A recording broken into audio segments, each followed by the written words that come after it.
which causes Egypt a little bit of a problem, right? As it should. But Ethiopia built a dam. You know all about it probably, Bibi, but I've been dealing with Sudan on that. And I'm just curious, how is that going? Because you're really the third party involved with Ethiopia and Egypt and the dam. Are they working out their deal? Because I had a deal done for them. And then unfortunately, Ethiopia broke the deal, which they should not have done. That was a big mistake. And we've stopped payment to them of a lot of aid because they did it. And they will never see that money unless they adhere to the agreement. But they built a dam which stops water from flowing into the Nile. And you can't blame Egypt for being a little bit upset, right? How are they doing with that? Do you know? Well, I think they need a lot of help to resolve it. Yeah, no, you know, I was actually talking to Sudan, baby, talking to the chairman, talking to the prime minister. How are you doing? Yes, you may not want to answer that. well, we do very much appreciate the effort that started with the Washington process, which in very few months brought us together. I think we are progressing very well on this.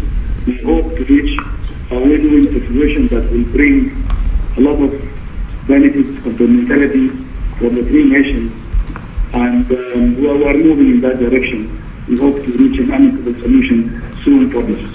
Yeah, if you would, because I had a deal done, and then they broke the deal, and they can't do that. They can't do that. So the deal was done. And it's a very dangerous situation because Egypt is not going to be able to live that way. And they'll end up blowing up the dam. And I said it, and I say it loud and clear. They'll blow up that dam, and they have to do something. So whatever you can do to get them, Ethiopia, to do that, they're going to have to, okay? And we've cut off all payment and everything else to Ethiopia. It was terrible. We were all set to sign a deal. It was negotiated for 5 years.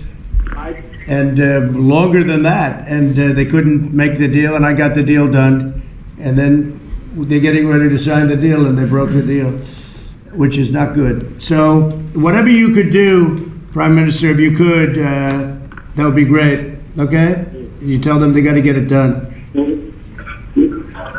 And I'm telling Egypt the same thing, by the way, you know, because they could have stopped it. They should have stopped it long before it was started. I said, how do you let it get built? And then you say they have a dam, you know. But they had other things on their mind. That was at a time when they were having a minor revolution, to put it mildly.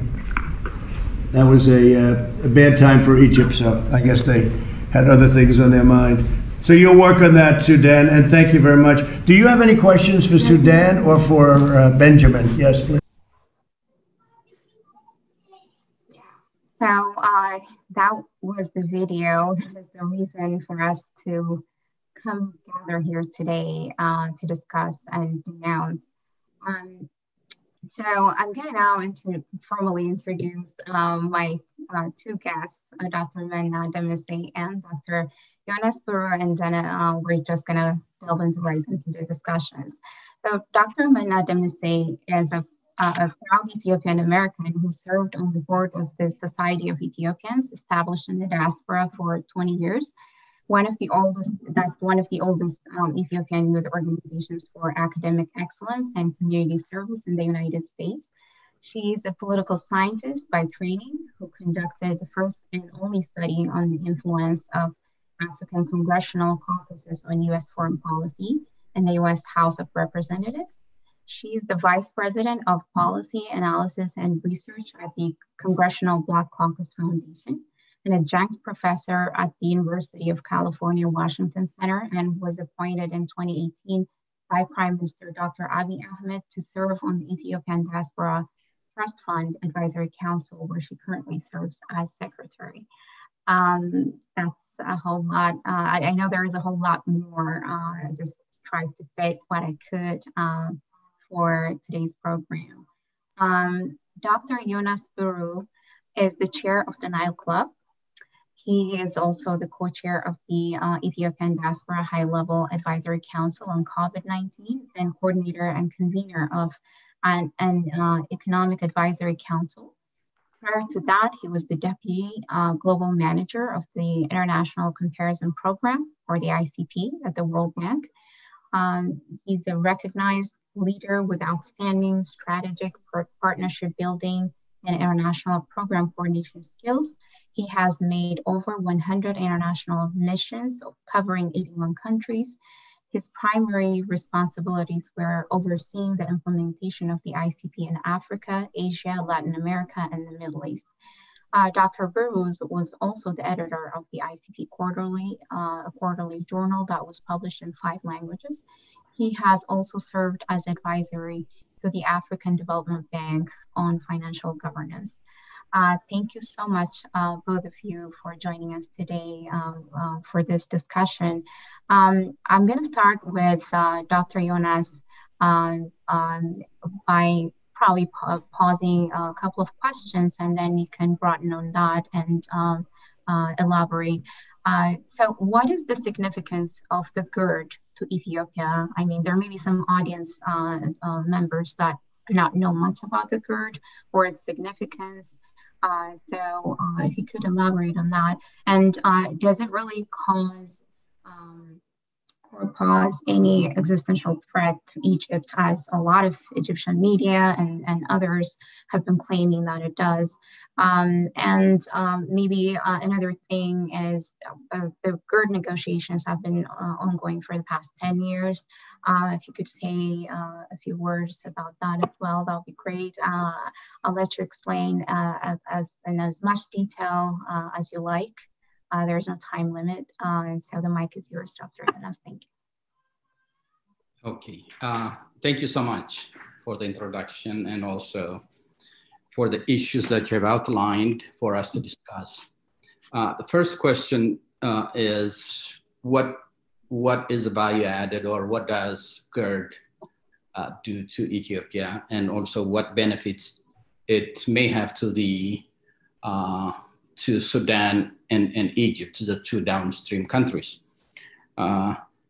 GERD is the largest, when completed, it would be the largest dam in Africa and the 7th largest in the world. When you look at Ethiopia's economic and social indicators, one thing you would see is the need for energy. The country is starving for energy. All its economic efforts cannot move forward, not at least at the speed and degree that we want it to, unless otherwise the lack of energy issue is addressed.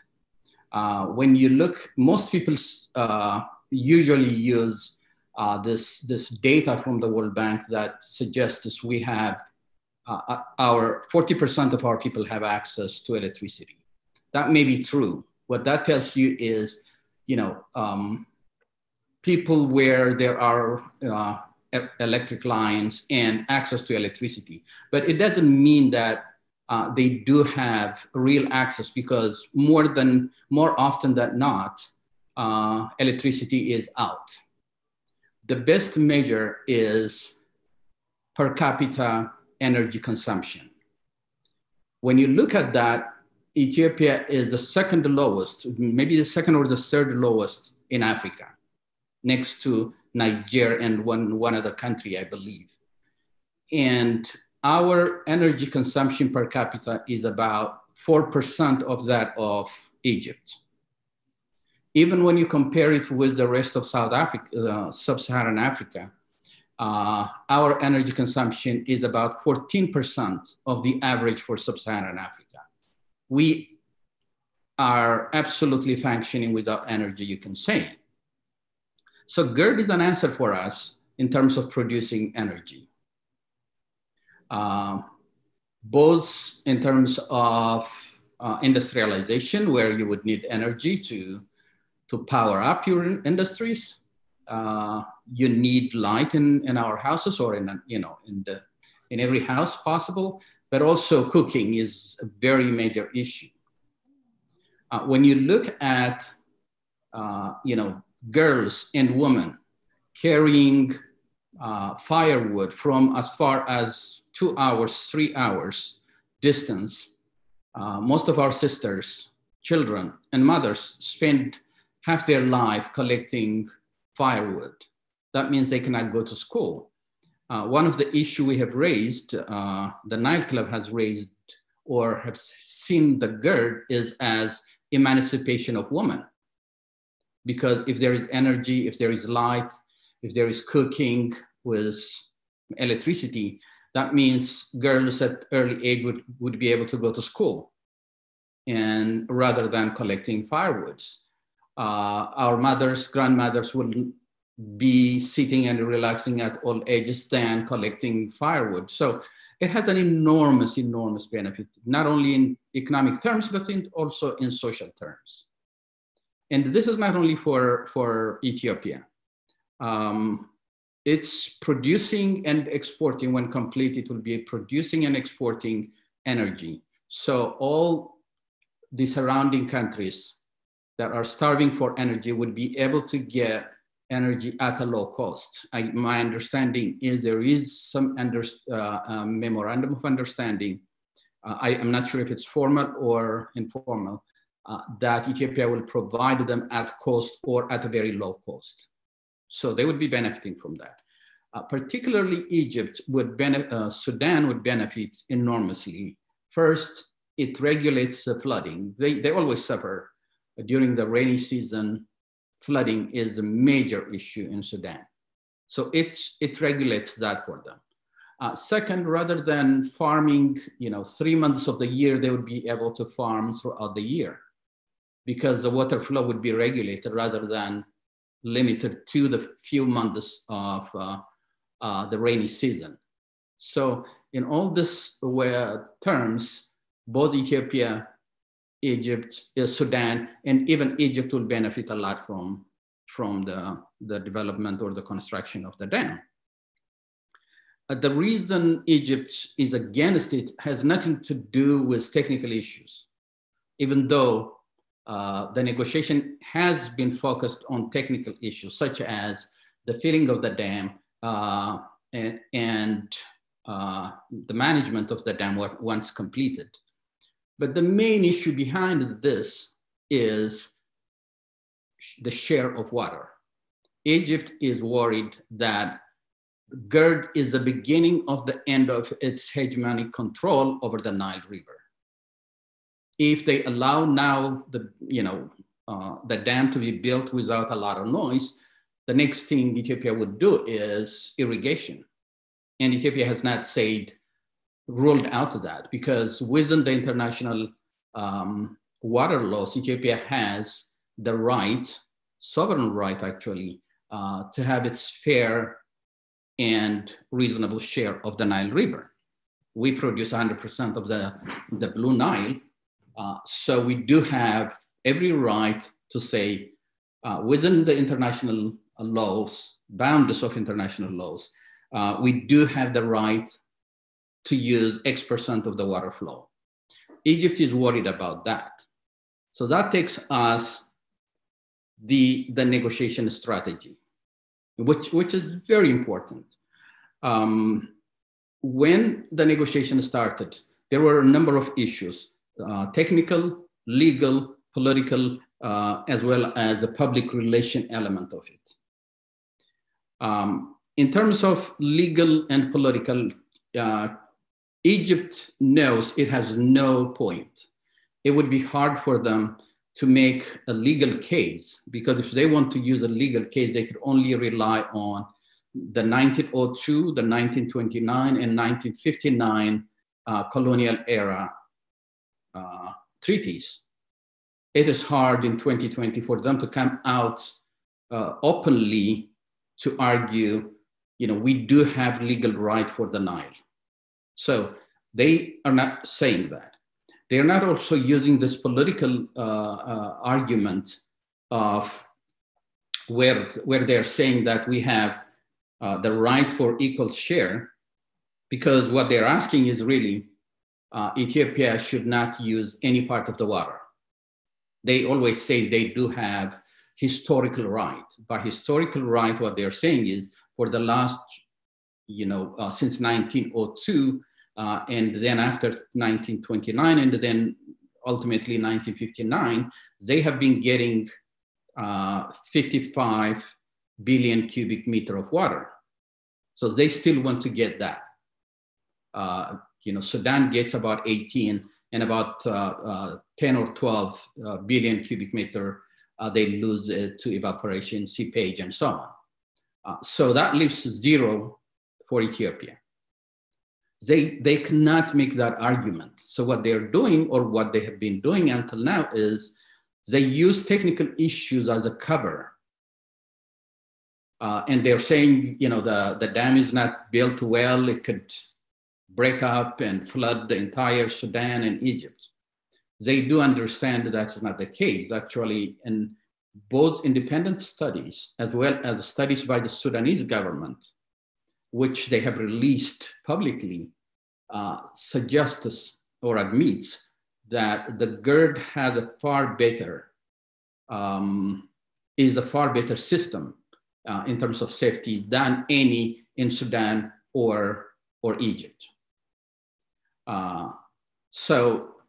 But that has not stopped the Egyptians still to argue about, this is not built per international standard. So they're focusing on technical issues.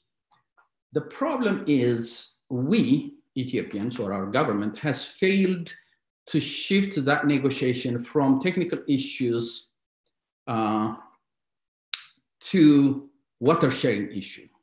Because if Prime Minister Abiy was to ask President El-Sisi, what % of the water are you willing to agree that Ethiopia use? And what % of the water are you prepared to agree that Sudan can use? He will never answer that question, because his answer would be 0 for Ethiopia and 18 billion cubic meter of water to Sudan, which is a 1959 agreement between Sudan and Egypt.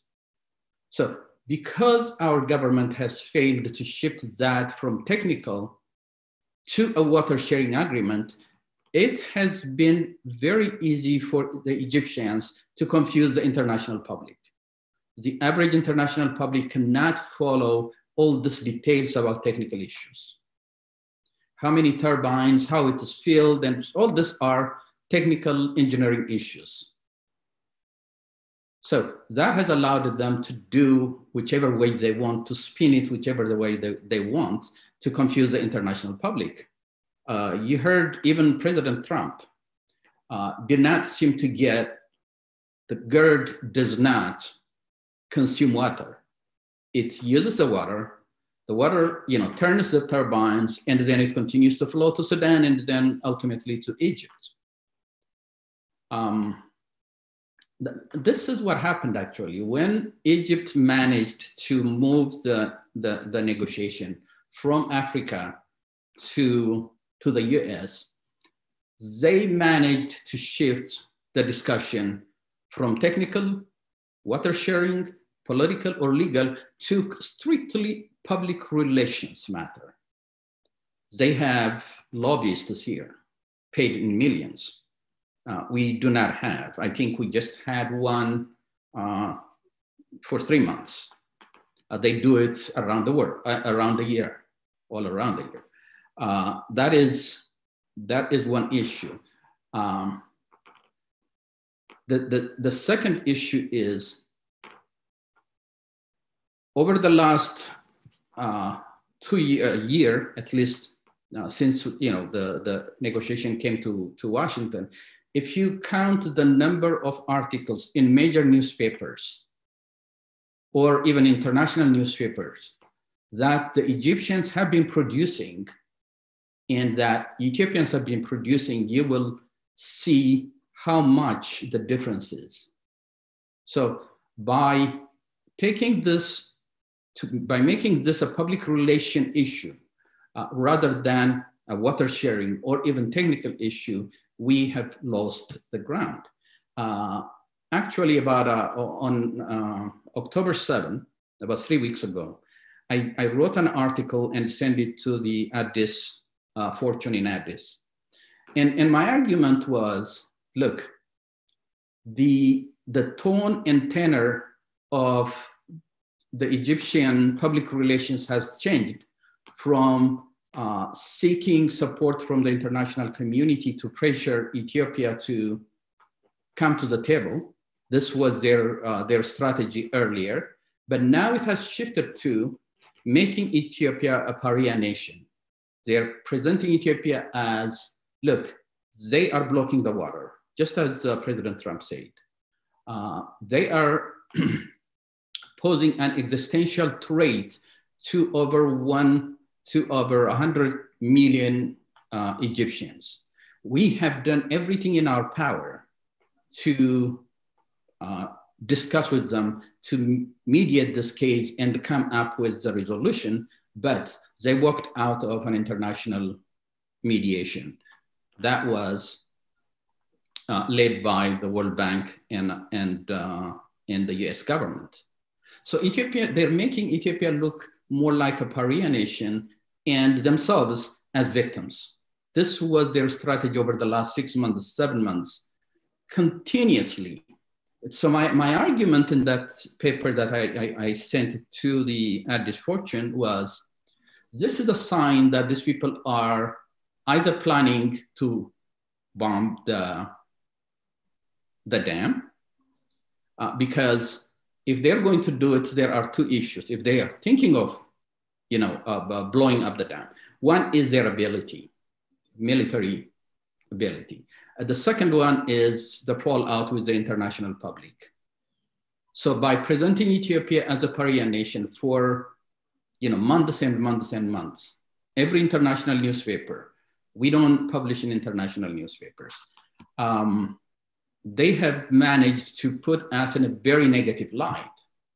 So my last statement, when you look at it, the Addis Fortune, by the way, they said, no, this is too far-fetched. We cannot publish it. But what happened was soon after, the President Trump came and made that statement. That statement was not just off-the-cuff remark.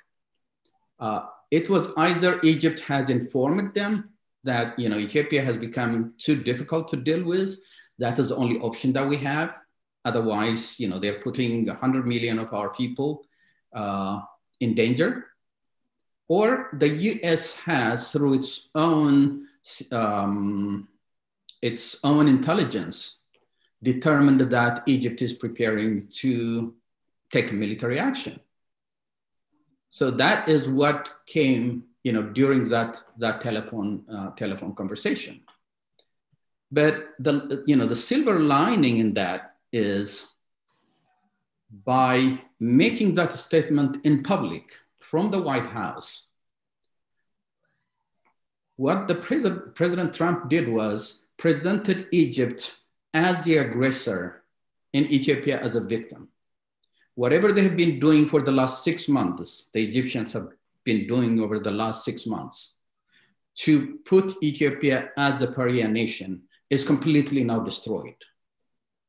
Now it's the US and Egypt, the aggressors, and Ethiopia is the victim. That is now what is really the running public relations debacle that Egypt has to deal with. If you have seen over the last 2, 3, 4, 5 days, they have not said anything. Actually, some of the papers that are coming out of, newspapers coming out of Egypt is talking more about, we have to find a peaceful resolution for this problem. So this is my take. Sorry if I took a bit more time than you intended. Thank you so much. I think that was quite well end to end. It is intense. I think if anyone was to Google the GERD or the GERD negotiations or anything of that nature, you can see the amount of publications out there by the Egyptians or advocating their side of the truth. So I think you've gone through it quite well. So it's clear where Ethiopia stands with regards to the GERD negotiations and all that. Dr. Mena, I'm going to come to you now. And as an Ethiopian American and as someone who is closely working with people in the U.S. government lawmaking branch through your proximity to the Congressional Black Caucus, that is. What is your take on the president's statement? Would you please elaborate, like what is your view, what do you feel about this as an organization that's dedicated to working on the issues of Black people around the world? What is your take? Yeah, sure. Thanks for the question. And thank you, Dr. Jonas, for your leadership in this space. I think you really outlined the political context well. We have to know the technicalities, but the argument is not there. There's a lot of geopolitical warfare happening. There is under a president, I'd like to remind people, who has never held an elected office in his life, except for the one he's had the past 4 years. It has made very careless statements. In some ways, it's not a surprise considering the way he's been running the United States, quite frankly, right? But nonetheless, the statements were heinous. They were abhorrent. They were inhumane, out of context, and very dangerous, quite frankly, and showed complete disregard for peaceful means. I've just did an interview on Out by Media, and I spent a lot of time at the foundation where we work to advance the global community in so many spaces, talking about the Black Lives Matter movement. And we usually do that within the context of criminal justice reform. And what I try to remind everyone is that this is actually a Black Lives Matter issue. The fact that the president's first response to handling this issue is through death of Black people, essentially through bombing, and not seeing death and destruction before peace and resolution is quite troubling, although not surprising, again, considering the way in which he leads right here in the United States. So words matter, actions matter. I think it also says a lot about sort of where we're headed as a country, that is the United States. One of the co-founders of the Black Lives Matter movement, Opal Tometi, is a Nigerian American, and she'd tell you all day that her efforts have been equally involved in, basically lifting up issues that affect the African diaspora and African people of African descent, more largely speaking. So the importance to call it like it is, but contextualize these issues in a larger global framework of understanding not just geopolitics, but the way in which the US has advanced its power and influence is important. I can be more specific about that. The fact that the defense that we've heard is around an Anglo-Egyptian treaty, that completely disregards the sovereignty that Ethiopia has over its own nation, number one, is problematic because Ethiopia doesn't follow that treaty, nor should they, or any other country, quite frankly. There's a whole history of a continent going through a decolonization period in which to kind of resurrect that agreement from 1929 and then bring it back in 1959 as if all of a sudden Ethiopia should now follow it is a little bit out of date and obsolete. The other piece to remind folks is that, yes, like Dr. Jonas said, this issue has been worked on from Egypt, Sudan, at least for Sudan, Ethiopia for a long time, and Egypt, but then, in early 2000s, they kind of sort of pulled out. There was an international panel of experts that submitted reports. This was a transparent process. Ethiopia has made multiple peaceful attempts to work this out with Sudan and Egypt. This is not coming out of nowhere. But Egypt kind of abandoned that approach. And I think Dr. Jonas raises a good point. What is the alternative here? At some point, people need to recognize that, and this is what I said yesterday, the question is not, why is Egypt benefiting from the Nile? The question is, why is the country where the Nile Basin is housed not benefiting as much as the other countries? That's really the question to me. And so we have to understand that context. The other part I appreciate about Dr. Jonas's comments is around this as a women's rights issue. So it's also a human rights issue, but women's rights issue, we have 17 sustainable development goals that 193 countries signed on to in 2015 that are supposed to be reached by 2030. This dam will achieve the majority of those goals. Everything from gender equality to access to clean water, to economic opportunity. I mean, it literally is revolutionary, and it's not just to benefit Ethiopia, right? So, you know, again, when we have superpowers like the United States with a president at the helm that is inciting violent acts from one country to another and totally disregarding, you know, multinational cooperation around these issues, peaceful means of negotiation, it literally takes us back 100 years. The other part I like to remind people of is that it's dangerous, right? I mean, the fact that the first mode of recourse is death and destruction and not peaceful resolution says to me that this president is not interested in a debate. For him, it's his way or the highway, but he's being motivated by means outside of really what the US's goal should be. So cutting off, you know, $200+ million of foreign aid, as if that's supposed to provoke Ethiopia to sort of abandon it doesn't make sense. Why? Because the GERD is literally one of the most revolutionary acts that Ethiopia can take to self-sufficiency. It's actually what every superpower should be dreaming of, is the ability for a country to think beyond the next 4 or 5 years of a term, but actually in long-term sustainability, which the GERD will bring, not just to Ethiopia, but in the region. But as you can see, there are geopolitics at play with our relationship to Israel, but let us not forget the 100-year-plus relationship the US has to Ethiopia itself. So this is not just bad for Trump, it's bad for the United States to handle the issue this way.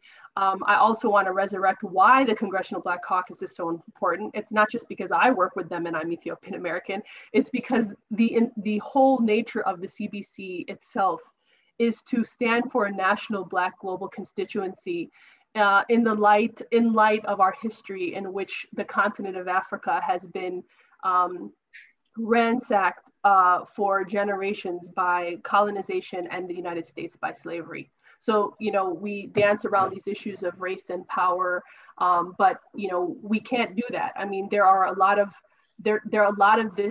this is at play. So it is not happenstance that the CBC under Chairwoman Karen Bass are the ones that write this letter to say that we validate other Black institutions like the Africa Union that should play a role in the negotiations, that we recognize the sovereignty that Ethiopia has to its country, the sovereignty that Sudan has to its country, and the sovereignty that Egypt has to its country as well. And so that is what the US should be doing with its foreign policy, is guiding through principles that of peace and resolution, but also making sure that they're not intervening in changing the narrative. This is not their fight, but they do have a responsibility to operate in the best means they can in terms of bringing peace to the region, but also understanding their own bilateral agreements and relationships with all of these countries. So it's not a coincidence that, again, you see certain folks speaking up than others. I also want to credit many people on the call here who've been very active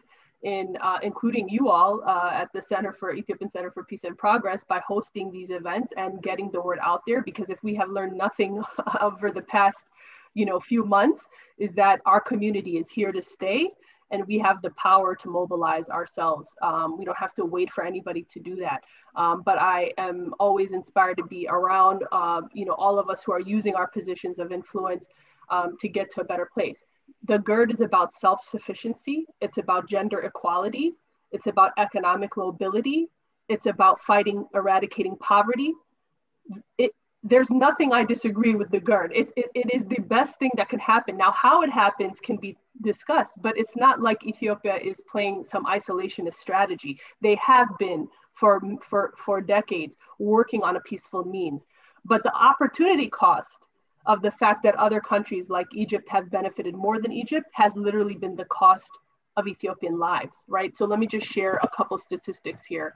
The Nile is Ethiopia's major water source, covering 70% of its annual surface air water. More than 40% of the population lives directly in the Nile Basin, which covers 1/3 of Ethiopia's territory. 2/3 of Ethiopia's hydroelectric power potential is in the Nile Basin. Ethiopia is one of the countries with the highest energy poverty, with more than 60% of its population without access to modern energy sources. That's around 65 million people that live without access to electricity. In addition to this, the energy demand is increasing in Ethiopia by 32% per year.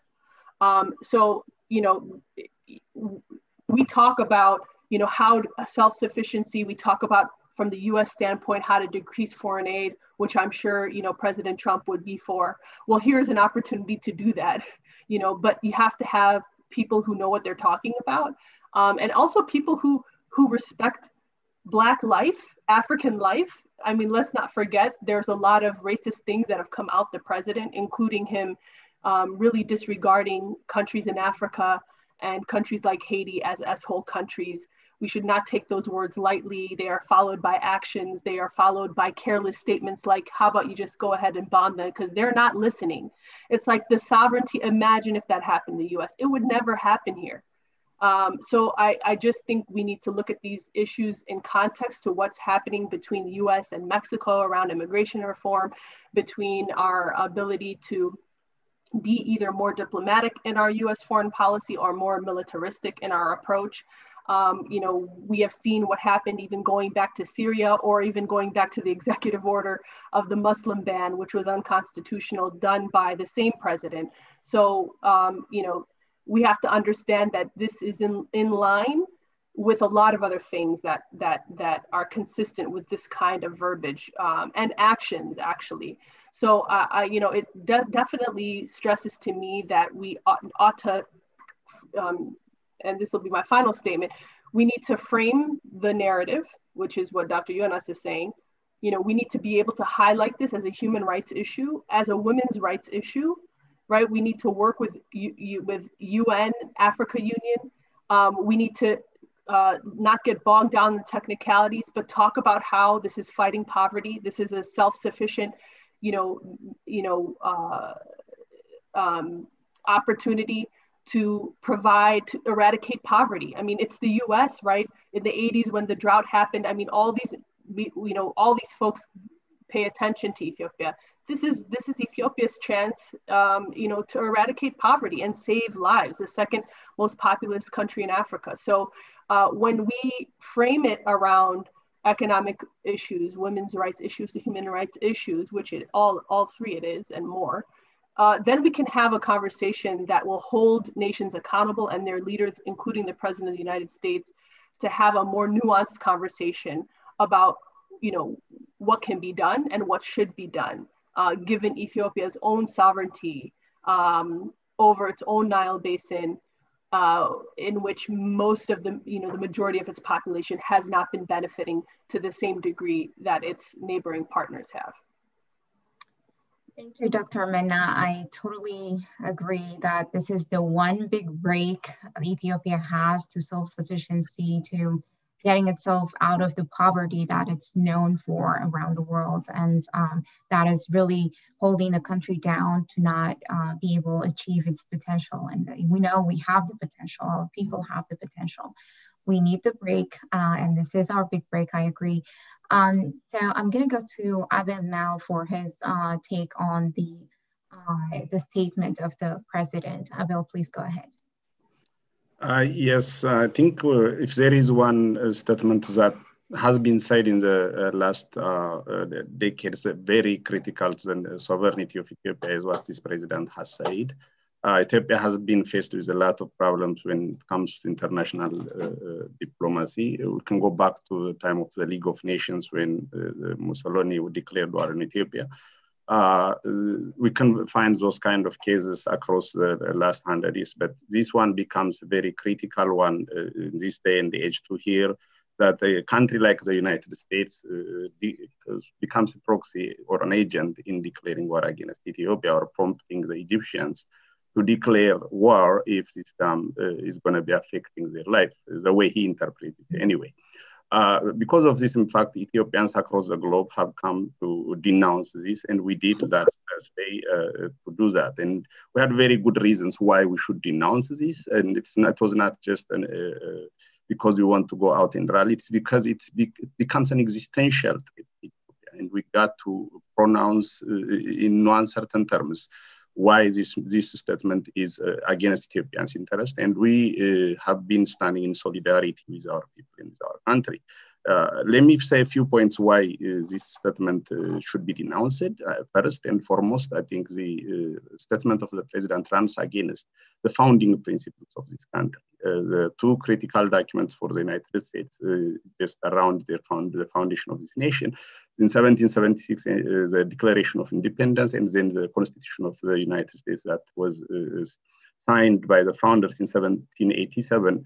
They promote, with its limitations anyway, but it promotes liberty and life to anyone in the world. Pretty much we take it as a document because it defines the equality of all human beings, and that kind of very idealistic attitude has been the basis for saying to construct a more perfect union, which has been a motive for this country. And for a nation like the United States to come out and declare that kind of statement or say those kind of statements was against its principles, especially when we see the way the United States has become part of the global diplomacy after the First World War, taking front and center. One of the things that the Wilson presidency was faced was to define the diplomatic principles of this country, and the peaceful coexistence attitude that the United States declared since has made it a nation to promote peace and liberty across the world, and it has played instrumental roles in the liberation of African nations since, and has been known for promoting that. And the peaceful coexistence agenda that has been promoted is pretty much violated by the statement of the president. The third reason that I would bring into the discussion is the diplomatic relationship of the United States that has been there since 1902. For the last 115 years, Ethiopia and the United States has very cordial relationship. And that the statements of the president was against the foundation of that relationship in many ways. And one, in addition, if we even make it specific to the principles that this country has applied when it comes to what they call transbound water utilization, in 1895, the United States has had an issue with the utilization of the Rio Grande and the Colorado River when it comes to Mexico. And they have injected the principle, the Harman principle, if I'm not mistaken. The Harman principle pretty much states that the United States has a sovereign right to utilize its water within its boundary. And they have injected that and applied it, of course, in their diplomatic relationship with Mexico. The same principle justifies why Ethiopia has to use the Nile River for its own, because this water flow, which pretty much gives 86% of the water flow to the Nile, comes from the mountains of Ethiopia, and it's within the boundary of Ethiopia. And if the United States can use its waters, the Rio Grande and the Colorado River, justifying through the Harman principle, why not Ethiopia do that? And that was one of our reasons. Ethiopia has its absolute natural right to use this water. And when we even bring it to us, to the nature of this, the GERD, the Greater Ethiopian Renaissance Dam, the way it has been defined, as it has been said before by Dr. Jonas and also Dr. Manna, it has advantage to the countries like Sudan and Ethiopia, and it has been designed with the agreement both countries signed, I think, in 2000, during the Prime Minister Zenawi's era, and then in 2015 with President, I think it was the three countries signed it in Sudan. It has been, there is an agreement or an understanding that GERD doesn't violate the principles of international water utilization. The most important reason, though, that we go to denounce this statement was because this statement goes against the sovereignty of Ethiopia. It violates Ethiopia's sovereign existence rights, and that has been a major problem for all of us. And it has been very offending statement. It is off the mark. It is very unbecoming of a president of a nation like the United States, who is expected to lead the world in many ways, and especially in promoting peace and peaceful coexistence. And the most sad part of this, though, is the political game that the president put into this, the favoritism that this administration has put when it comes to the Nile agreement, as it has been since the last 1 year, by, first of all, even bringing the Treasury Department to be the one to mediate this. And second, to make it like it is a financial issue, by defining pretty much like Ethiopia has a financial problem, it's going to succumb to the interest of the United States by just seeking for maybe $130 million loan is an insult to our honor, who we are as a people. And that has been very offending. So the whole reason that all of us come out Thursday to denounce this statement is it just goes against the core principle of being human. It's a human right issue, as it said. It violates Ethiopia's rights to exist in the world pretty much, because it's a declaration of war. And if this war becomes reality, hypothetically, it is a regional war and probably a kind of world war that will bring many parts of the world into this in one way or another. So the whole statement was something that shakes our soul as part of the motherland and generally as a human being for all of us. So for all those practical reasons, we have to denounce the president's statement, Halima. Thank you, Abel. I agree with what you've stated with regards to the president's remarks. Going a little bit out of this topic, the president's remark, I wanted to ask Dr. Jonas, you are the chair of the Nile Club. You do a lot of work to get the information about the GERD and the negotiations and Ethiopia's view and interest on the GERD out there, so people are informed. I wanted to hear a little bit more about what your journey has been in putting together the Nile Club and a lot of the other extra things that you do to really take your own personal initiative and gather others, like-minded people, and pursue this mission really that you've given to yourself. If you could say a few words about that, I'd be grateful. Okay, thank you. Yeah, when we established the Nile Club, the purpose was that there is a gap. The Nile issue now has become an international public relation campaign. And yet we do not have any strategy, or government or the diaspora does not seem to have strategy to offset Egyptian misinformation. So what can we do as a diaspora?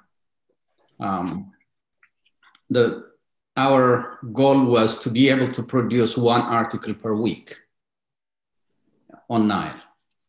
And the 20 members of the Nile Club, each one has committed to publish one article per week, one article in 4 months. That gives us about one article per week. Some of us write more than one.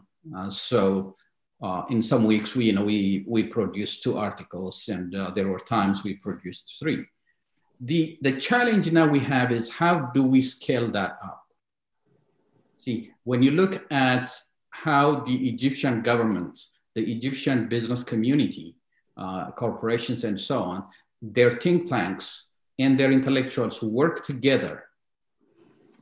And that's how they've been able to pretty much dominate the international PR regarding the Nile or GERD. So for us, no matter how much we try as diaspora groups, we will not be able to succeed in terms of framing the agenda, promoting Ethiopia's side of the story, and in the meantime, refuting, rejecting, and disarming Egypt in this international public relations campaign.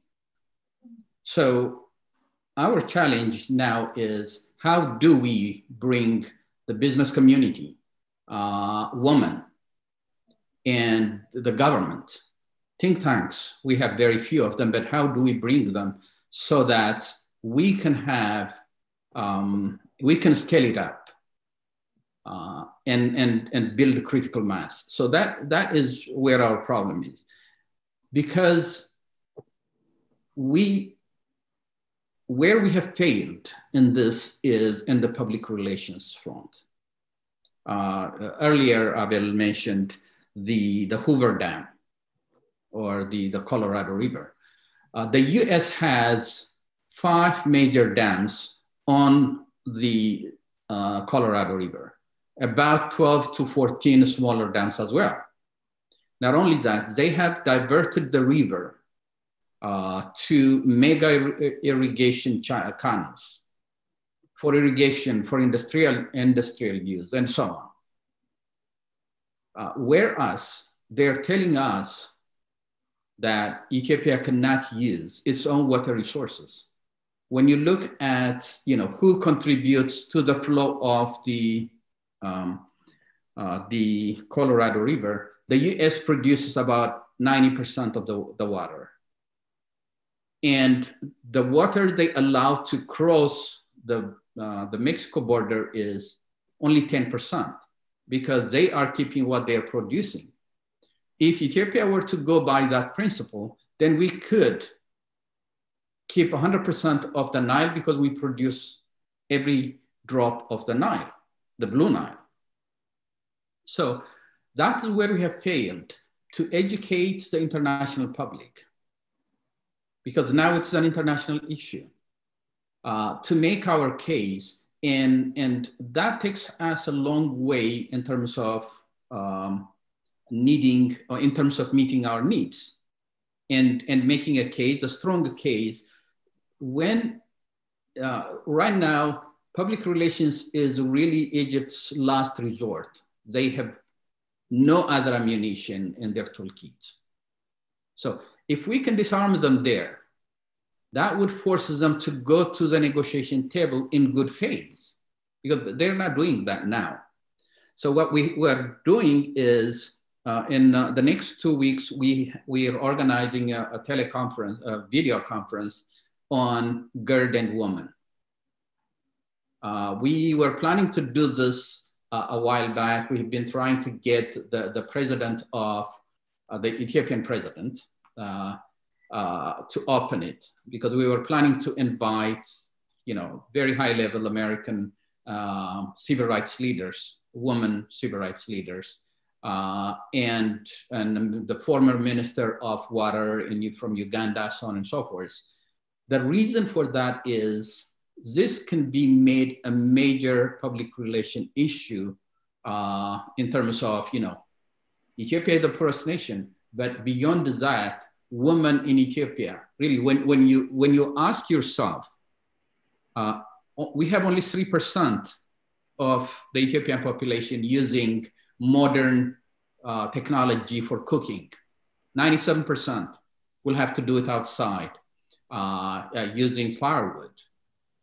80% of the women, there was a study done in the Amhara region, over 80% of the women have respiratory problem because of the smoke. When you're looking at 97% of Ethiopians are using still firewood. When you're looking at, we're using our per capita energy consumption is only 3%. You ask yourself, where do we get our energy from? And the answer is women. They're the ones who are collecting firewoods. They're the ones who are walking 3 hours, 4 hours, some up to 5 hours. This is the UNDP data to fetch water. So Nile is the answer for both. So why cannot we bring together women and make it an international issue? This is, an emancipation of women, as I said earlier. The GERD stands or represents emancipation of women. What the US, Egypt, and Sudan are pretty much blocking that. This can be made an international issue. So we're trying to do that. That's one thing we're doing. The second is we're also trying to bring the business community to the table. When you think about it, the business community, if GERD is successfully completed, the business community is the one that would benefit the most from it. Right now, their industries are not working on full capacity. You know, if you go to Asian countries, their industrial parks work 24 hours. In some places, 18 hours. In Ethiopia, we're struggling to have an 8-hour shift because of lack of energy. So if that is answered, the business community would reap the benefits from the GERD. And yet, yes, they contribute money and so on, but they're not in the forefront in terms of advocating for it, working with the think tanks, the diaspora, the government, in terms of making a case for it. So these are two issues that we are currently working on, but the success, it will be limited until we have a platform where, led by the government, we bring together all the diaspora forces, as well as experts on the home front, to come to the table, have a strategy, a common strategy that we all can work around. So that is what our challenge is when it comes to really bringing ourselves up to par with Egypt in terms of public relations, public diplomacy, international diplomacy, because that is what will bring them to the table in good faith and have a resolution to our problem. Can I want to respond, and again, I agree with all that you said, Dr. Jonas. I want to speak on the political tactics briefly, because that is exactly where we need to be. So strategy and follow through. We actually have, the biggest thing is, getting people to answer the so what, who cares? Like, so what, GERD, who cares? I'm here trying to pay my family, get through the next day. Like, literally almost every Ethiopian I've encountered, this is a major issue. So, we can check off the box there. Like, we have the support in our community. Number two, we have champions of change like Dr. Jonas. I see Atut Babu here who, because of, the thing is, this is a global international issue, but if we affect change by going local. So the fact that we can get a statement from Senator Cardin, props to Senator Cardin, but I also give props to my brother Tababu, because without us using and leveraging our positions here locally, we're not going to be able to think globally. So, I'll actually drop an article I came out in Congress and the presidency that I just published on my dissertation, which I worked over 10 years ago, and essentially was trying to find the root cause in Congress for how caucuses affect U.S.-Africa foreign policy. Essentially, I was able to empirically and qualitatively demonstrate the power of local-based African foreign-born populations in being able to leverage their member of Congress to affect these caucuses that were looking at international issues. I've actually been able to see this happen up close and personal with my job, but also with caucuses that many members of Congress are. In fact, many of them, they're called Congressional member organizations. Many of them focused on Africa are bipartisan. They're co-chaired by a Republican and a Democrat, right? So you have people like Congresswoman Sheila Jackson-Lee, who revived the Nigeria caucus. Okay, so she co-chairs it with a Republican member. Of course, all of you know about the Ethiopian caucus that has, I would say, have been kind of dormant ever since Congressman Honda left office. But the local tactics are so important. You don't even have to be a genius on the topic. You just need to know how to organize effectively. Case in point, we did this, several of us, for the Biden campaign just a week ago, where a small group of us who knew each other, but just came together and said, we want our voice to be heard. And money talks, but also effective organizing talks. And so we were able to, we're now at 80,000 in essentially less than 10 days. We came together, and it was so instantaneous how many of you donated that the Africa for Biden camp started saying, you know what, this GERD issue, we got to pay more attention. And then they held like 2 or 3 more events on this topic, right? Just because of what we did ourselves in that just one day. And of course, being able to raise that amount of money can be impactful. So what I'm saying is, to affect global issues, you don't have to only be talking in a global scale. We need to identify, that's why everything people are doing matters in collecting data on the ground, knowing where Ethiopians reside. The DMV is a powerful place, right? And I always try to lift up the names of our own people, like Amaha Casa with African Communities Together, who literally in the DMV almost overnight lobbied effectively to raise the minimum wage and workers' rights, resurrect workers' rights for Ethiopians that were working at the airports because they were not being treated fairly, right? You know, we have people on this call, you know, Dr. Jonas and others, we aspire, all of you that are doing this work, Assemblyman Asafa, who wrote a letter that got some traction, and then we were able to go to other members of Congress and say, here we are, we're in your district, what are you gonna do for me? And that's where we need to really start, because a lot of us have the connections. It's really just letting them know we're here. So I'll drop the link, you know, not that this answers all questions, but it's been a personal journey of mine to try to figure out how we can use tactics, just like African Americans have, to get there. That's what I'm African American too. I do this every day of my life. I work. I know the power of the CBC members, and I know the power of having our own members run for office. So I mean, we don't have to wait. We basically have to identify where we reside. You know, now that we've given, you know, at least for me personally, my personal capacity, I'm a Biden and Harris supporter. I hope we have a new, you know, someone had a funny post today on Facebook that says, don't forget to change your clock today and don't forget to change your government on Tuesday. So for me, I hope that we have a new president who can regain our standing in the world and promote a peaceful means of working through this issue. But the other part is that those of us who donated to the Biden campaign will be right there to hold them accountable as well. You know, that's the thing. I don't care what side of the aisle you're on. We have to have allies on this issue. There's a longstanding, you know, U.S.-Ethiopian relationship, but more than that, we have highly influential people right here on this call and in our own community. Two of the major people running Biden's campaign are Ethiopian. I'm just saying, Adisu Demise and Johannes Abraham, right? We have people, you know, that are, you know, I obviously work with the CBC. So, you know, my goal is to expand CBC and support the tools of information they have so that they can also be informed, you know, and we can support them on issues like this so they can take the appropriate stance. So all I'm saying is that let's not make this look like rocket science. It's not. Let's also commend ourselves for the work we've done. Because of you all, this has become an issue that's been carried on by members of Congress now and others. So we just have to continue that trend. But come November 3rd, no matter what happens, you know, we'll be right there, you know, because it's not just our vote, it's our voice, it's our money, it's our life. So we need to have a presence locally on these issues. That's how we build allies. And I love the high emphasis on women's rights, because that is so true.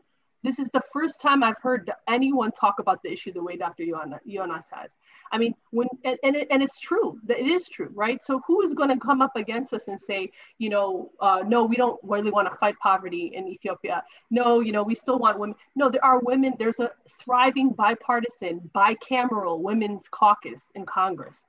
Hundreds of women are part of this Congress on both sides of the aisle. We should go to them and say, this is your issue. This is our issue. Let's work together on this. So we don't, you know, they talk about strange bedfellows. We're not looking for an expert on hydroelectric power. We have those people in our community, all right? But we are looking for people in positions of power and influence who can see through their own lenses how this affects them, whether it's through women's rights issues, whether it's through child survival, whether it's through, you know, healthcare and access to, you know, clean water. I mean, these are things that there are so many organizations that promote and do work. So when you guys, next time, you know, people want to write a letter, get these organizations to write it with you.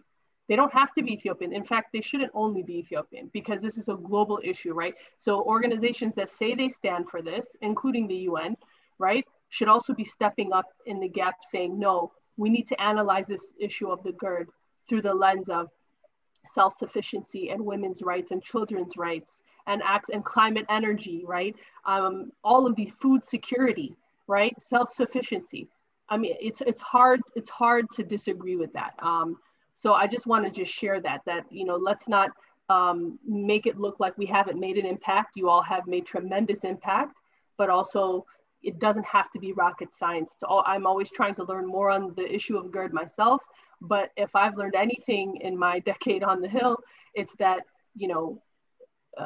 showing up with organizational tactics is important, and working coalition building with people who understand this issue is important. So find those sources of people and pass the baton, right? So you do your part, you pass the baton to somebody else. And I mean, there's a Congressional African Staff Association in Congress. There, you don't have to know all this. I know it. Talk to me. I'll be happy to help, right? So let's just all work together on understanding that we have an incredible influence that's already taking shape. So we just have to continue that work because this is a bigger issue than just U.S. Ethiopia, right? This is about U.S.'s standing in the world in terms of how they address these issues. So and yeah, don't get me started on the colonial. I mean, I just think that's just a whole nother, it's preposterous to me. The whole nature of the Africa Union being in Ethiopia, the whole nature of the world celebrating Ethiopia as the site of global Black liberation in the world. And then to have the defense that we don't want the GERD because we're abiding by a 1929 Anglo-Egyptian treaty that they think we're gonna follow. Like, hello, have you checked out Ethiopia's history? Like, we're not abiding by that. I mean, what does that say about, giving credence back to colonial powers? Like, no, we're not doing that. Like, hello, it's 2020. So I just want to put that out there. Like, Ethiopia has been peaceful, and it's not mutually exclusive. It doesn't mean either Egypt gets it or Ethiopia doesn't. And we have to really push back against that narrative. This is an effort to help humanitarian causes, for the people of Ethiopia. And that's in the interest of everyone, not just in the country, but of the United States, around the country and globe. I mean, that's how we need to address this. So I'll stop there. Thank you so much. It's actually so uplifting to hear the impact that we're making as a community, coming together and getting engaged and doing all the things that we've been doing in our own communities. I just wish to see more of that. I always have this feeling that we are very little engaged in our communities in terms of holding our representatives accountable or approaching them to really hold them steady on our agendas. So I think the lesson from what Dr. Minna has just stated is that we each need to be alert and pick up the fight and really go for it. So thank you so much, Dr. Jonas and Dr. Minna today for being here with us and really sharing with us what ought to be done and really also explaining what the details and nuances are underlying the president's remarks that has offended and outraged Ethiopians, Ethiopian Americans, and friends of Ethiopia across the world. I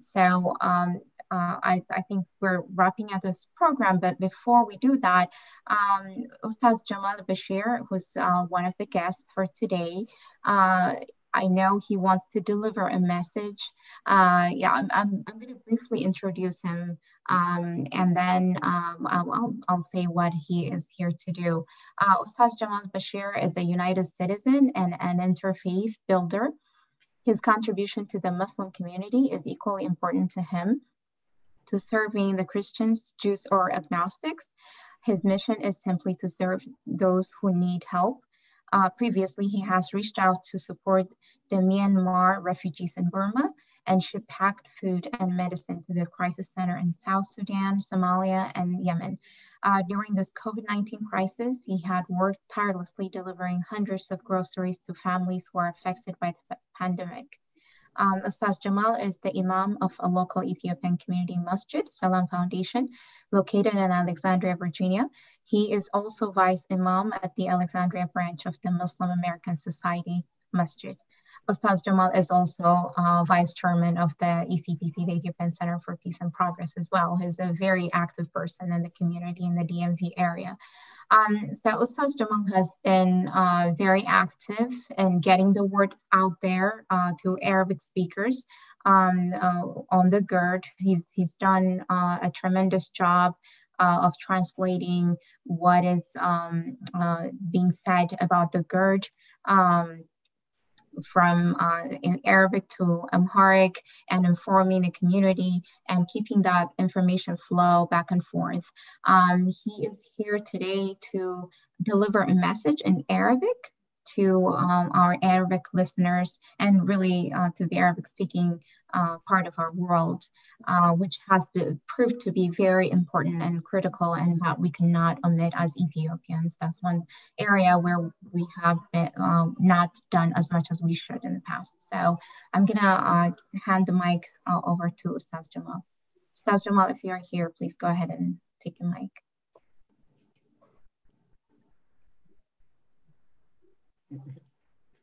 Could you give him the mic?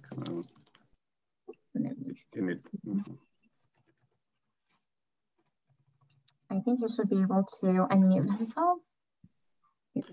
Could you unmute yourself? Oh, and it seems like you have it there, Halim. Yeah.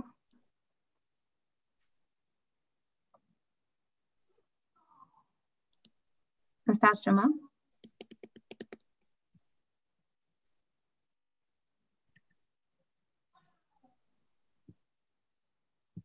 Yeah. Okay. Okay. Bismillah ar-Rahman ar-Rahim. Assalamu alaikum wa rahmatullahi wa barakatuh. First of all, I want to say thank you for host didn't let me to open my mic. Okay. First of all, I want to thank everybody here for this very nice speech from all of you. Alhamdulillah. But I want to tell you, first of all, we are not here to speak Arabic because the Egyptian only they are listening Arabic. By the way, I want to tell you from my experience, they are always following us, especially they know our main streams like Abai Media, and especially also my media, Ustaz Jamal Bashir, and our YouTubes, and the Habasha even. They go everywhere, even the Ethiopian also mainstreams. They go there, they found everything, especially anything related to the GERD, and they translate it. And sometimes I see them, they discuss about that, and this is what they do. But even though we need to also to express our feelings in Arabic, inshallah ta'ala. إخواني وأشقائي في مصر والسودان، من إخواننا الذين نعيش أو نشترك معا في نهر النيل الذي ينبع من أثيوبيا 80% من هذا النهر الذي يصل إلى السودان ومصر. ولا بد للدول العربية أو لأناس الذين يتعاطفون مع مصر، ونحن أيضا نريد أن نخبرهم بأننا نتعاطف معهم، لأنهم أشقاؤنا، لأنهم أحبابنا في الدين بداية، لأنهم إخواننا في الإسلام وإخواننا في النصارى، ونحن نجتمع، ونحن يجمعنا التاريخ، يجمعنا الأديان، تجمعنا أيضا التاريخ، ويجمعنا أيضا هذا النهر الطويل الذي يبدأ من هضبة أثيوبيا ثم ليواصل مسيره إلى إيجيبت أو إلى مصر. فنحن قد سمعنا لكلام من رئيس أمريكي دونالد ترامب، وتكلم بكلام لا مسؤولية لا مبالاة، بكلمة لا يمكن أن يتفوه بها رئيس يرأس دولة معروفة، دولة أيضا لها ارتباط تاريخي بأثيوبيا، والتي كانت تعلن قريبا بأن عاصمة واشنطن يعني هي صارت أختا لعاصمة أديس أبابا في حينها، ثم يقول هذا الرئيس ليشير لإخواننا المصريين أو أشقائنا في السودان بأن يحرض مصر بتفجير سد النهضة، فهذا الأمر غير مقبول، ولا يمكن أيضا أن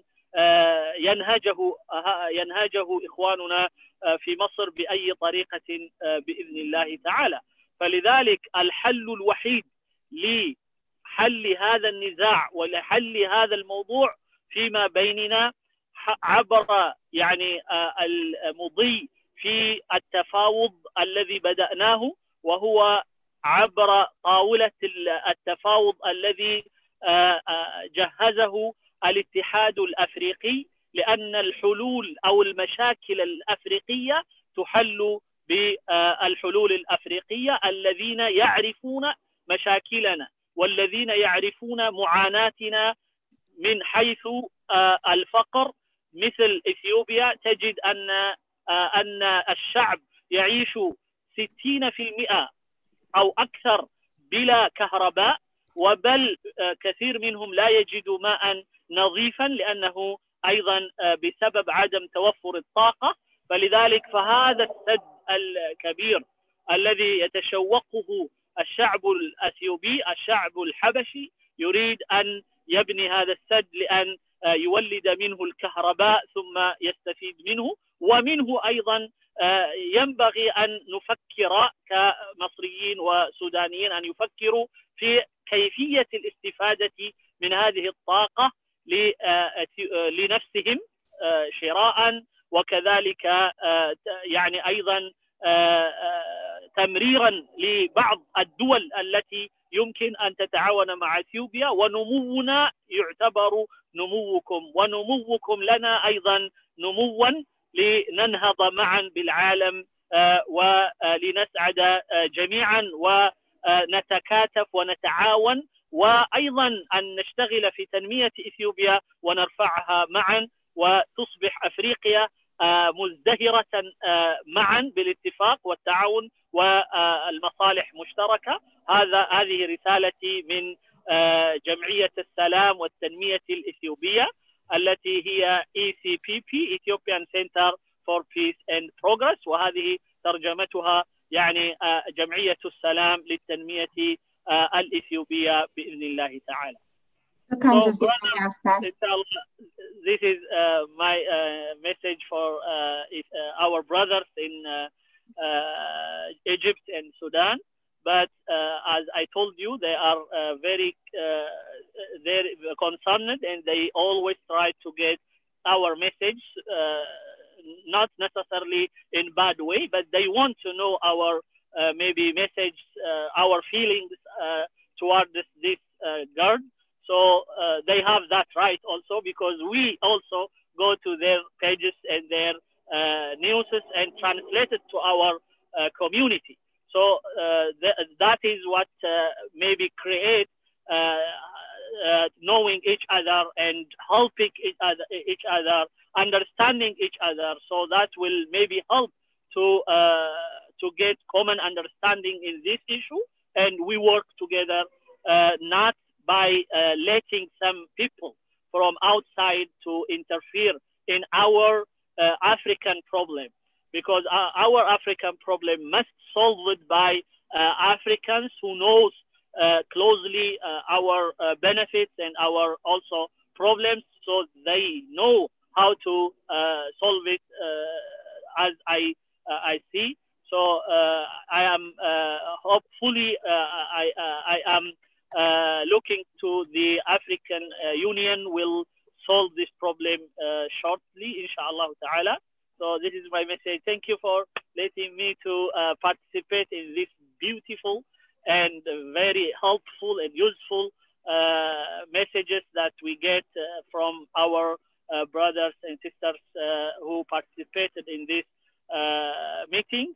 And also I want to thank the people who helped to get this meeting success, from ECPP board members and others who helped to get this kind of good conversation between us. And thank you. Alhamdulillah. Thank you so much, Ustaz Jamal. We appreciate for delivering your message. And I'd like to give a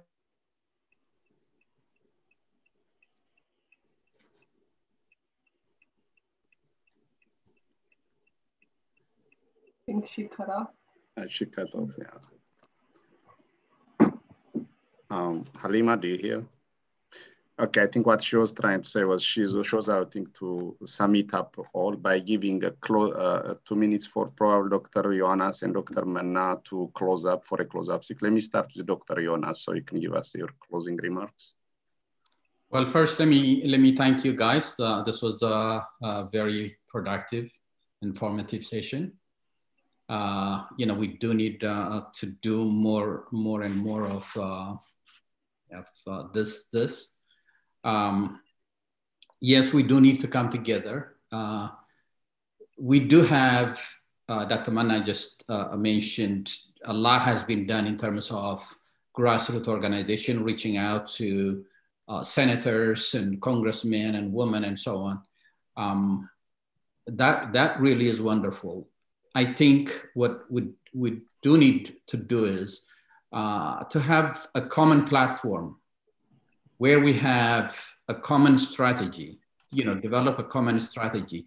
And then everybody from wherever we may be, on Nile alone, there are about at least 5 or 6 or 7 different groups in this area alone. There are others in Europe and in other parts of the US. So can we work on the same platform? Sometimes when we write letters to Congress people and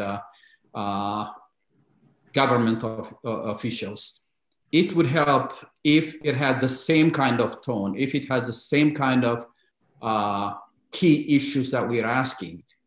Because sometimes, conflicting issues can arise. So I think that is where we need to focus on. Establish a common platform where all those who are lobbying governments and Congress, as well as those who are working on the PR, can come together, and those who are working on data and graphics presentation, so that we speak the same language, we push the ball to the same direction. That I think, I hope, is our next challenge. And thank you again. Thank you, Manna, and thank you everybody else for taking part. Thank you. Halimair, we just gave Dr. Jonas to give his final remark. May I bring the mic for Dr. Manna so you do the same? Thank you. Yeah, sure. Thank you, everyone. And thank you to our Imam too, who definitely reminds us of the importance of peace and what that looks like. And so I think to the extent that we go back to our roots and work this out as brothers and sisters with our Egyptian brothers and sisters, that's the way it should work.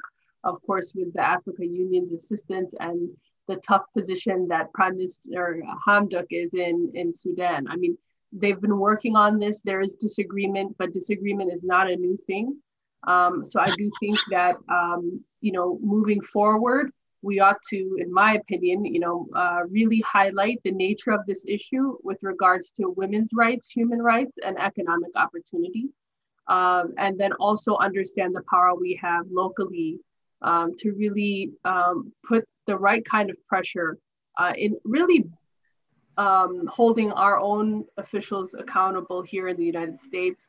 U.S. has a long-standing relationship with Ethiopia, and we don't want the U.S.'s current leadership exacerbating differences, and certainly not inciting any kind of war. We all know that if a third world war happens, we say it will be over water, and there is in no way, we don't want that to happen, right? And I mean, this can be resolved in a way where all parties benefit. That's the goal. And it may take us some time to get there. But I would hope that our Egyptian brothers and sisters recognize that we're all Africans in this together, and that both sides can come to an agreement. It's also the responsibility of the member states of the Africa Union to really understand the nature of how this issue affects them across the continent.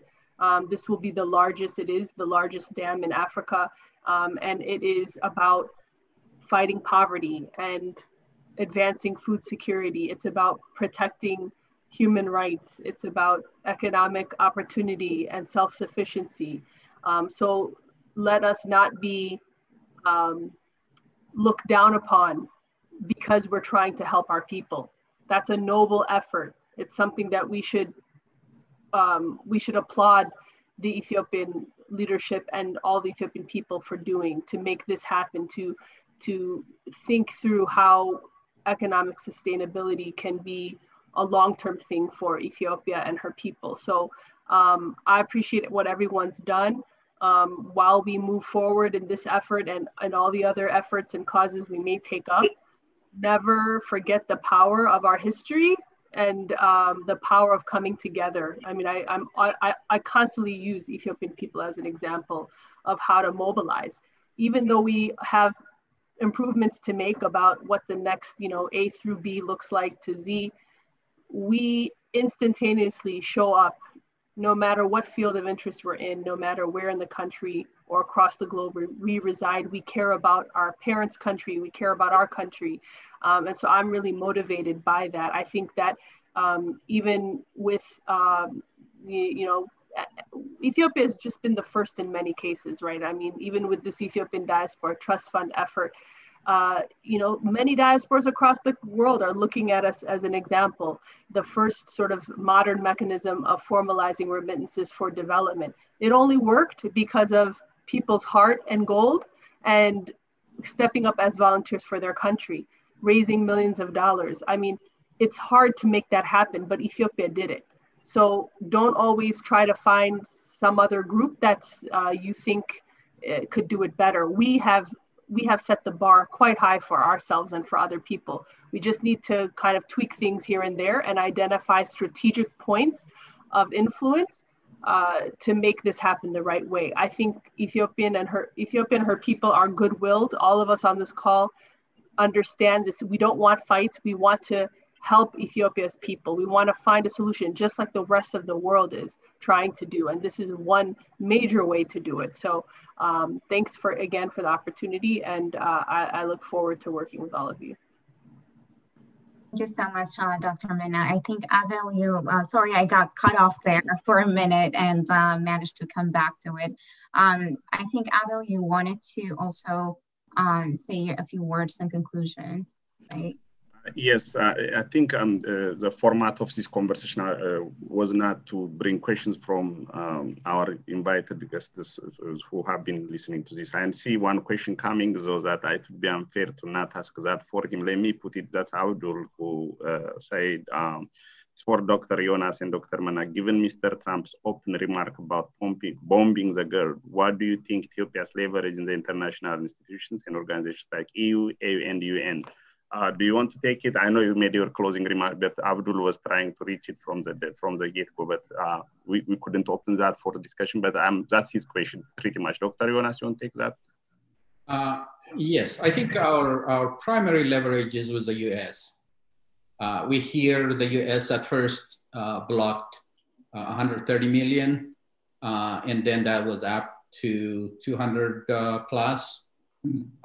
But what we need to remember is that the US during the Trump administration, through the Development Finance Corporation, a new organ in the US for international aid system, over $5 billion have been earmarked or appropriated for Ethiopia. So they have not blocked that. Sometimes I wonder if this was just an expression of disappointment because the US needs Ethiopia as much as it needs Egypt. Ethiopia is currently one of the most important geopolitical real estate. I don't think the US will abandon it. It's not in its best interest. They understand what happened to Yemen. They do not want to see another Yemen type instability on the other side of the sea, because they know Ethiopia is the anchor for peace and stability in the Horn of Africa. If Ethiopia goes down, the other countries, the smaller countries, including Eritrea and Djibouti, Somalia and Sudan, to some degree, will also collapse. So I don't think the US in their right mind will stop funding the Ethiopia, because it is a very, very highly strategic place. And that's why their reaction in terms of blocking the 200 plus million is very limited, very, thought out decision. I don't think if he wanted, he could have blocked the whole thing, stop funding Ethiopia, bring out all our people in Ethiopia, including the USAID and so on. As we discuss this, I'm involved in a new project. It's called American University of Africa, that we're trying to build in Ethiopia. And we've been in discussion with Congress people. I'm still an Ethiopian, hold an Ethiopian passport. My contacts, affiliations are more with the Republican Party than with the Democratic Party. So we have been discussing with them, and they're very much interested in financing that school. We had discussion with the Ethiopian government in terms of providing us with land and so on and so forth. Ethiopia was happy to do that. And on this side also, at least the people that we've discussed with the Republican side, they are very much interested and believe that it would happen, whether it's Trump or Biden come 2021. So the leverage, I think, is still with the US, and of course, the European Union, the AU, I do not put too much trust or faith in them, but I am not as worried that the US will abandon Ethiopia. They know China will enter as fast as the US lives it. If you have paid attention, over the last 3 years, Ethiopia has gotten a lot more international aid than it has before it. So we are too important for the US and for the rest of the world, really, for anybody to mess around with us. But that doesn't mean that we do not need to work to focus on our public relations strategy, make a case for ourselves, and avoid the kind of situation that resulted in the president of the US to say what he said and to do what he did. Thank you, Dr. Jonas. Dr. Ma, do you want to add some point on this, or that's fine if you don't? Just briefly, I do think it's a good question raised, because we do need to think about coalition building, multilaterally, if someone has approached Secretary Guterres, who's the head of the UN, I believe he's from Portugal. So it makes me think about the days of Ana Gomez and the work that she did around elections. I mean, we need to really figure out where our allies are. The UN, again, has 17 sustainable development goals, many of which would be achieved for Ethiopia if the GERD comes to fruition. And so I think it makes sense to employ the organizations and institutions that are fighting poverty around the world, and bring them on board to understand this issue in terms of the work that they are already doing, right? So we do need allies. It does, and again, what the EU does and how they respond definitely is in cadence with how the US responds. I mean, they're looking at the US as an example, and vice versa. Although I'll reserve my comments for another time. I'll just say the current political climate is really out of the ordinary. But typically, the US would not make bold decisions in isolation. They would be doing this with like-minded partners, and that's how we should be thinking. So I agree, the AU should play a role, but it shouldn't be the only, role. But really, this is a matter that, and an opportunity for Africans to step up to the plate and do what they're supposed to do, which is reach an agreement. I mean, that's the goal, really. I really hope that Egypt, Sudan, and Ethiopia can come to a resolution and show the world that they don't need to rely on other partners for their own problems. There's enough of us out here saying that Africa should solve their own problems. This is a great opportunity to show that. But that being said, there's still a role to play by influencers that have stakes in the game, skin in the game when it comes to geopolitics and when it comes to the relationship that the US has with Egypt, Sudan, and Ethiopia. So leverage is key, and we will see to what degree those of us who've mobilized with regard to the elections on Tuesday, what the result of that will be. But what I know is regardless, we have shown ourselves to be able to think on our feet, organize quickly, and make a difference when we want to. And I think that is going to be the determining factor moving forward, in terms of making this, work for Ethiopia and her people. Like, I have to always tell myself, when we get bogged down into specifics, this is about that grandmother or auntie that, with the, walking those 30 miles with, you got to really descriptively tell these stories of like, what is this about? This is about saving lives. It's about human rights.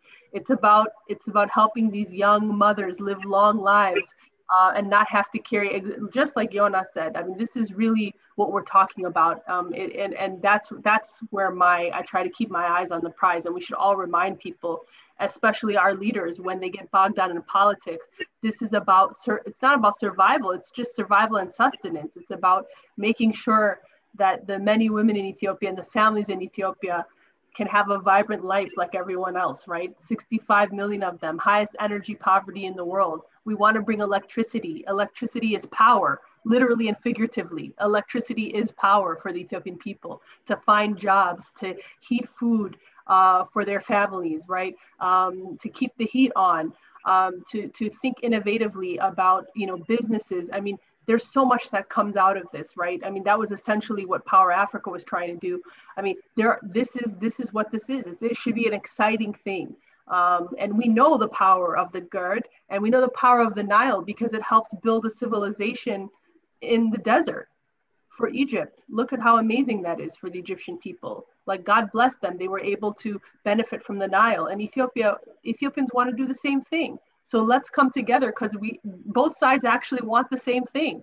So this is not about, either me or you. It's like together, let's find a way for the Nile to benefit everyone for the betterment of Africa. Thank you very much, Dr. Manna. Thank you very much, Dr. Jonas. I am really thrilled to know both of you, and the best minds in the business today. We engaged in a very important topic, and one thing that really gives me hope that we have the intellectual power to fight and match the needed diplomatic or otherwise kind of fight we have in the future is because we know we have people like Dr. Jonas and Dr. Manna who have proved themselves in their different fields. And we're lucky to have you today, and we benefited greatly. I think today we had a purpose-minded conversation. We designed this for this very reason, to know that, or to bring awareness about the topic one, and based on that, not just awareness, but to seize the moment for all Ethiopians to come in solidarity with our people, with our country in matching what is needed to make sure that our country will have the kind of development plans that will be in effect, be successful if only the GERD plan is going to be attained. So we had, I think, a great time today. I think the call is for all Ethiopians to come forward and do what we can in every field that we require. The last week we were fortunate actually, the ECPP organized immediately after the statement by President Trump. We had a group of politicians, thank you to who brought most of the decision makers for us. At least we had 2 congressmen, senators, and other state officers and city mayors conversation on this matter, who have clearly come out to denounce the president's statement. We had Senator Ben Cardin, Senator Chris Van Hollen, Senator Dan, I think Dan Baer, and Senator Demi Raskin, Congressman Ben Cardin and Congressman Chris Van Hollen joined us last week, and they showed for us in no uncertain terms the kind of support we needed from the power centers in the Congress. But we also need to do more of this, because all of us Ethiopians are represented by one way or another in the Congress. We have senators, we have congressmen, and we have the right to write our opinions, to ask them to support our cause, especially in a case like this that has a lot of international dimensions, both human rights issues and also country-related issues about the sovereignty of our country. This is a time for all of us to embrace this moment and speak what we can.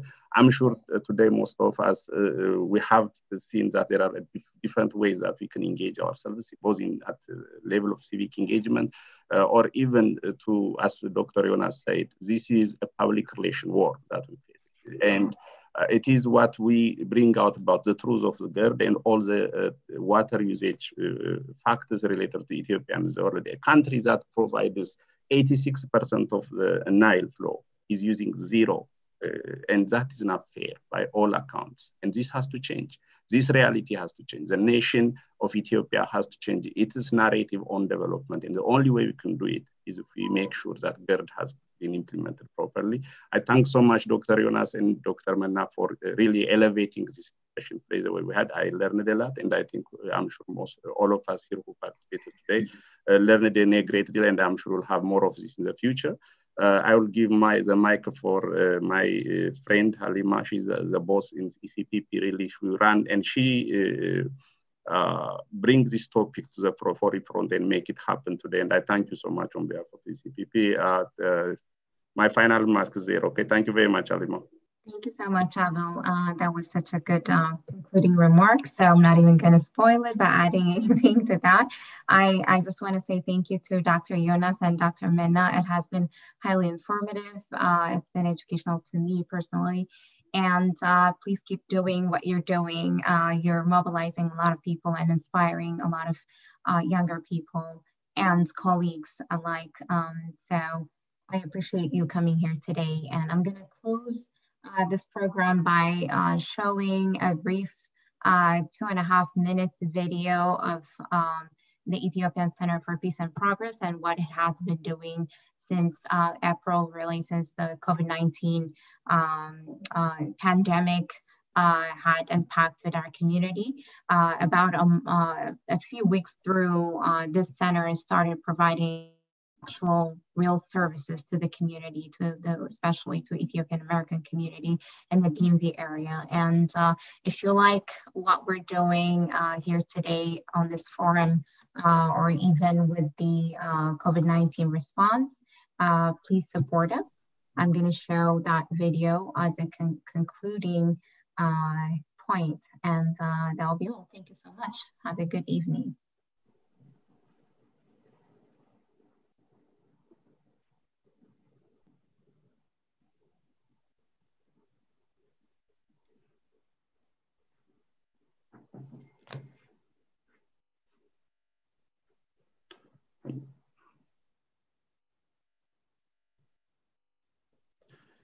Does it have voice? No.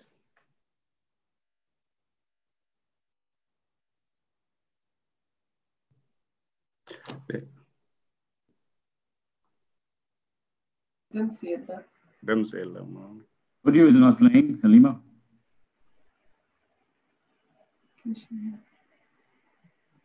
Yeah, okay. I guess because... Did you press share computer sound? Yeah, because I got cut off. That's why I'm sharing it again. Okay, there.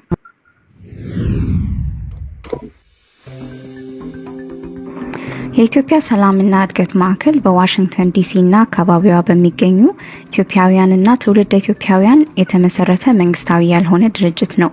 ድርጅቱ ሁሉንም ኢትዮጵያዊ አካታች የሆነ በዘር፣ በሃይማኖት፣ በጾታ ወዘተ ያልተገደበ የማንኛውም ፖለቲካዊ አመለካከት አራማጅ ያልሆነ በአገራዊ ጉዳዮች ላይ ተቀራርቦ በመወያየት ላይ የተመሰረተ መግባባትን ለመፍጠርና ትብብርን ለማጎልበት የሚሰራ ነው። ይህን ዓላማ ለማሳካት ይቻል ዘንድ የውይይት ፎረሞችን በማዘጋጀት በአገራችን የፖለቲካዊ ማህበረሰባዊና ኢኮኖሚያዊ ጉዳዮች ላይ የፖሊሲ ጥናቶችንና ውይይቶችን በማካሄድ እንዲሁም በውጭ ከሚኖሩ ኢትዮጵያውያንና ተመሳሳይ ዓላማ ካላቸው ምግባረ ሰናይ ድርጅቶች ጋር በመተባበር ይሰራል። ማዕከሉ በዲሲ፣ ሜሪላንድ እና ቨርጂኒያ ከሚገኙ በኮቪድ-19 ምክንያት ችግር ከገጠማቸው ኢትዮጵያውያን ወገኖች ጎን ቆሞ ድጋፍ በማድረግ ላይ ይገኛል።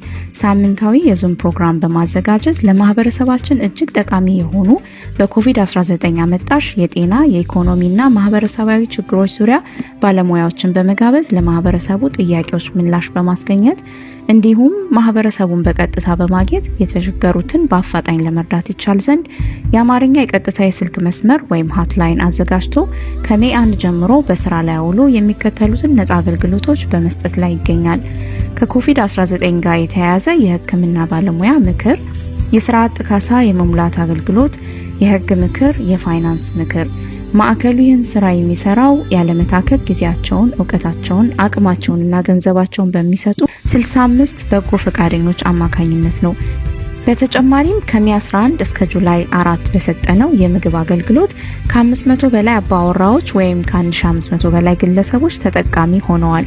ለአቅመ ደካሞች፣ ብቸኛ ወላጆች፣ እመጫቶች፣ ለማይነዱና ለሀገሩ እንግዳ ለሆኑ ምግቡን እበራቸው ድረስ አድርሰናል። ለበለጠ መረጃ በእርዳታ መስመር ቁጥራችን 703-653-0860 ይደውሉልን። በecpp.usa@gmail.com ኢሜል ያርጉልን። በፌስቡክ ገጻችን ይከታተሉን። እርሶም ከጎናችን ይቁሙ። በዜል እንዲሁም በፌስቡክ ዶኔት በማድረግ ለትውልድ የሚያስተላልፉት ተቋም አካል ይሁኑ።